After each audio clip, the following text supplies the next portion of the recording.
Hello বন্ধুরা, তারাপীঠ ব্লগে দ্বিতীয় পার্টে সকলকে স্বাগত জানাই। আজকে মায়ের পুজো দেয়া হবে, ওই জন্য সকাল সকাল সব রেডি হয়ে গেছি। বাচ্চাগুলো রেডি হয়ে এখানে নাচ করছে আনন্দে। আমরা সবাই সাজুগুজু করে হোটেল থেকে বেরিয়ে পড়েছি।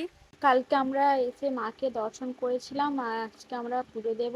আমরা মন্দিরের সামনে এসে গেছি পুজো দেওয়ার জন্য ডালা নেব, কিন্তু চারিপাশে এত দোকান, কোন দোকান থেকে পুজোর ডালা নেব বুঝতেই পারছি না।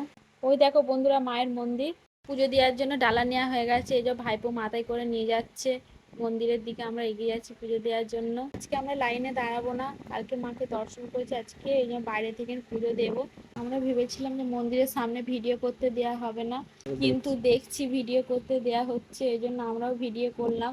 সবাই মিলে কয়েকটা গ্রুপ ফটো তুললাম, তারপর সকলে মায়ের কাছে মনের আশা জানিয়ে সকলে পুজো দিলাম।